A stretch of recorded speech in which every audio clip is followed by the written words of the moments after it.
The biggest World Cup in history is happening right now, but millions of people are choosing not to watch it. Not because they don't care about football, but because they're not allowed to come. In June 2026, FIFA promised the world's biggest celebration of football, 48 teams, 104 matches, billions of fans. But before the tournament even started, 39 nations were told their citizens could not enter the United States. Not because they were criminals, not because of security threats, but because of politics. The 2026 FIFA World Cup has been accompanied by a number of controversies relating to political, logistical, environmental, and human rights issues. The most prominent disputes involve United States immigration and visa policies under the second Trump administration, which have affected players, officials, journalists, and fans from several qualified nations. A travel ban affecting citizens of 39 countries, including World Cup participants Haiti, Iran, Ivory Coast, and Senegal, has prevented most ordinary fans from those countries from obtaining visas to attend matches in the United States. Think about that. Haiti qualified for the World Cup. For the first time in 52 years,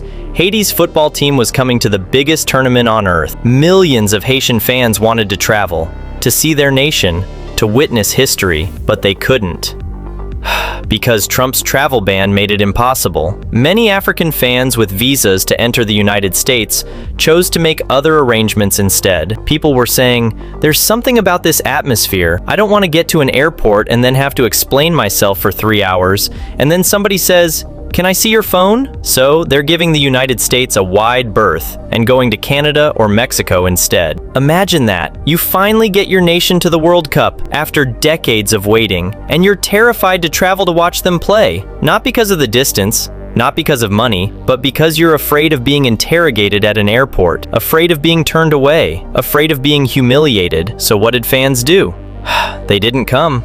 Millions of Africans who qualified to watch their teams decided to watch from home instead, or travel to Canada and Mexico instead. They boycotted voluntarily. A separate visa bond program initially required fans from 5 African nations to pay deposits of up to $15,000, a requirement that was temporarily suspended in May 2026 for ticketed fans. $15,000? To prove you won't stay in America illegally, to prove your humanity, to prove you deserve to watch your nation play football. Think about what that means. A fan from Senegal wants to watch their team. The government says, "Prove you're worth it. Give us $15,000. Prove you're not a criminal. Prove you deserve to cross our border." This wasn't a security measure. This was a financial barrier designed to keep poor people away. And it worked. Most people couldn't afford it, so they didn't come. As of January 2025, more than 4 months before its start, the 2026 FIFA World Cup was already facing significant political controversies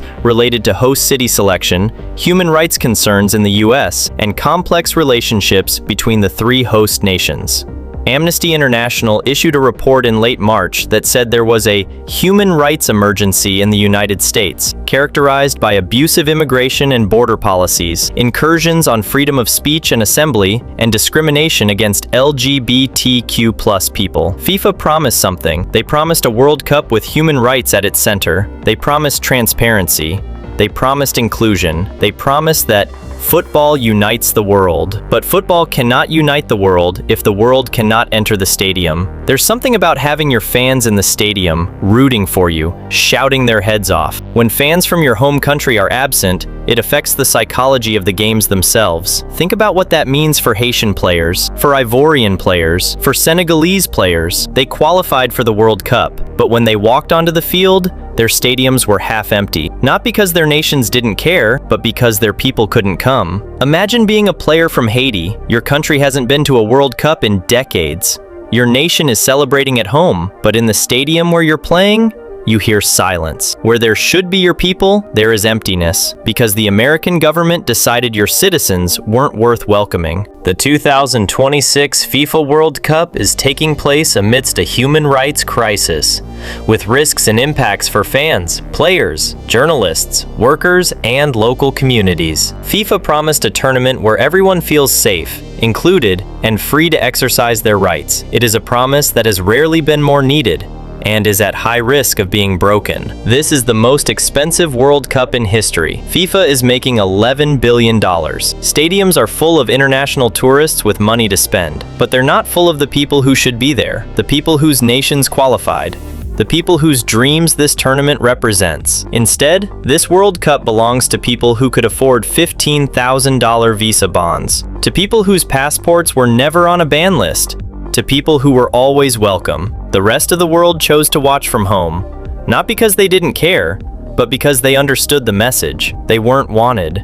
Their money wasn't valuable enough. Their nationality was a liability. Last summer, ICE detained a soccer fan father, an asylum seeker who brought his 10 and 14-year-old children to the FIFA Club World Cup final at New Jersey's MetLife Stadium, the site of this summer's World Cup final. The man had used a recreational drone to take a family photo and was arrested by police, turned over to ICE, held for 3 months before being deported. Instead of enjoying the soccer game, his children saw their father taken away in handcuffs. This is real. This isn't hypothetical. A father took his children to watch football, and he was separated from them. His children watched their father arrested over a drone photo. That is what this World Cup represents to millions of people. Not celebration, not unity, but fear. So here is the question FIFA promised to answer but never did. Can football truly unite the world if half the world is locked out? The 2026 World Cup was supposed to be the first World Cup with human rights at its center. Instead, it became a tournament that exposed how little those rights actually matter when politics and money are involved. The world watched this World Cup, but the world chose not to attend, and that silence is louder than any crowd could ever be.